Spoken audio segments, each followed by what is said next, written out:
Tragedy. Sad ending, ends in death, ideal, absolute, acceptance of life.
Comedy. Happy ending, ends in marriage, real, relative, rejection of life.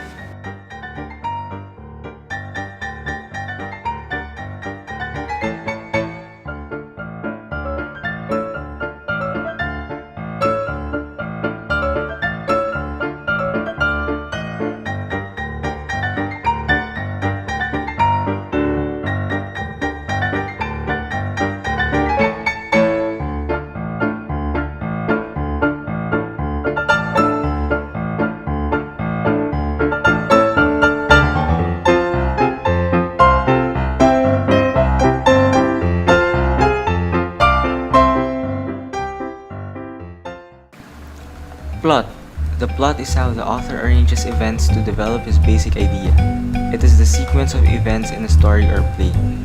The plot is a planned, logical series of events having a beginning, middle, and end. There are 5 essential parts of the plot. Introduction. The beginning of the story, where the characters and the setting is revealed. Rising action. This is where the events in the story become complicated and the conflict in the story is revealed. Climax. This is the highest point of interest and the turning point of the story. The reader wonders what will happen next. Will the conflict be resolved or not? Falling action. The events and complications begin to resolve themselves. The reader knows what has happened next and if the conflict was resolved or not. Denouement. This is the final outcome or untangling of events in the story. Language and idea. In trying to understand a play, we should take into consideration the author's emphasis. Character. The personal work of fiction, the characteristics of a person. In order for a story to seem real to the reader, its characters must seem real. Characterization is the information the author gives the reader about the characters themselves. The author may reveal a character in several ways. His physical appearance, what he says, thinks, feels, and dreams, what he does or does not do, what others say about him, and how others react to him. There are 2 types of character, the protagonist and the antagonist.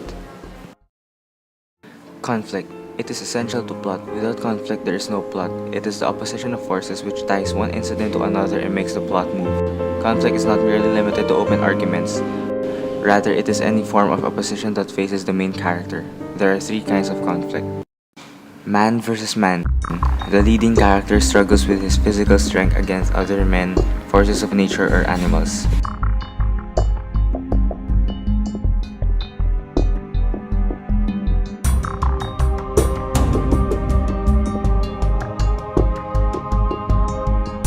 Man versus society.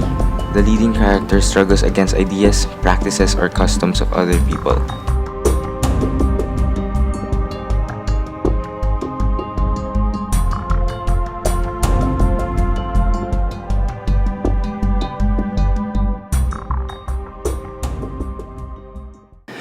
Man versus himself. The leading character struggles with himself, with his own soul, ideas of right or wrong, physical limitations, choices, etc.